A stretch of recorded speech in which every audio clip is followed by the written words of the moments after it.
বাংলায় জগদ্ধাত্রী পুজোয় কৃষ্ণনগরের গুরুত্ব। জগদ্ধাত্রী পুজো নিয়ে কথা বলতে এলেই যে নামটি আমাদের মাথায় প্রথমে আসে তা হলো নদিয়া জেলার রাজা কৃষ্ণচন্দ্র। কথিত আছে রাজা কৃষ্ণচন্দ্র তার কৃষ্ণনগরের রাজবাড়িতে প্রত্যেক বছর মা দুর্গার পুজো করতেন, যে পুজো দেবী রাজরাজেশ্বরীর পুজো হিসেবে বিখ্যাত এবং এখনও প্রচলিত। আনুমানিক 1700 খ্রিস্টাব্দের মাঝামাঝি সময় তৎকালীন বাংলার নবাব আলীবর্দী খান বর্গীদের হাত থেকে বাঁচার জন্যে রাজা কৃষ্ণচন্দ্রের কাছে 12 লক্ষ টাকার খাজনা দাবি করেন। কৃষ্ণচন্দ্র তা না দিতে পারায় তাকে কারাগারে বন্দী করা হয়। পরে তিনি ছাড়া পেলে নৌকাপথে নদিয়ার পথে রওনা হন। এই সময় দুর্গাপুজো চলছিল, কিন্তু নদীপথে তিনি যখন নদিয়া এসে পৌঁছন ততক্ষণে বিসর্জনের বাজনা শুরু হয়ে গেছে, অর্থাৎ সেদিন বিজয়া দশমী।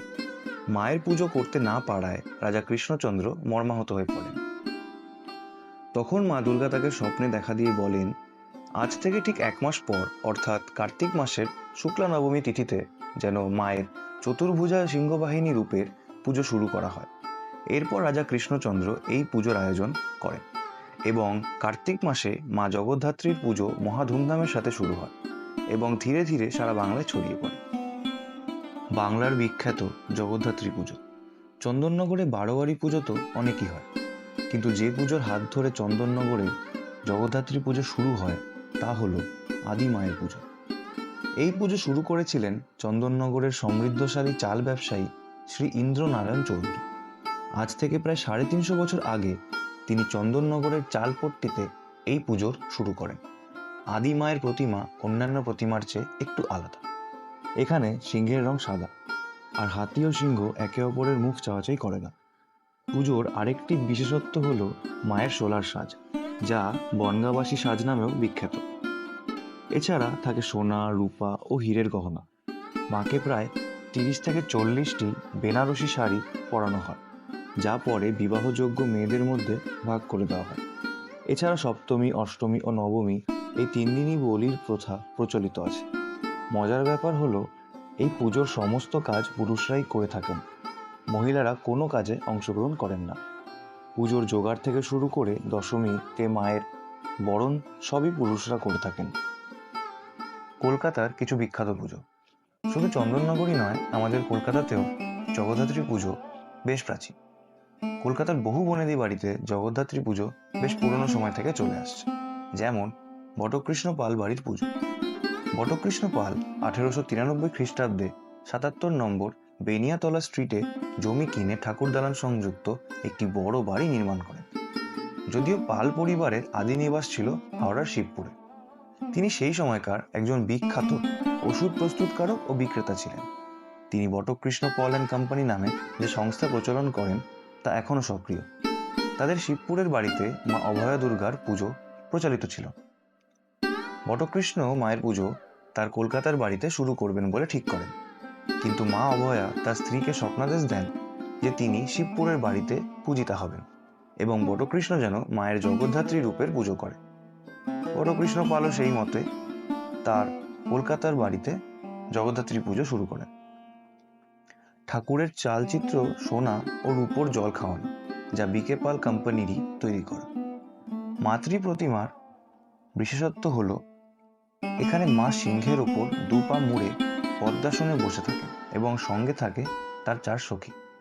মা এবং সিংহ উভয়কেই নানা রকম সোনা ও রূপোর গয়না দিয়ে সাজানো হয়। অমৃত লালদা বাড়ির পুজো। অমৃত লালদা ছিলেন সম্ভ্রান্ত গন্ধবণিক সম্প্রদায়ের সবচেয়ে প্রভাবশালী ব্যক্তি। তিনি বাঁকুড়া কতুলপুর অঞ্চল থেকে সুতানুটি অর্থাৎ আজকের কলকাতায় চলে আসেন।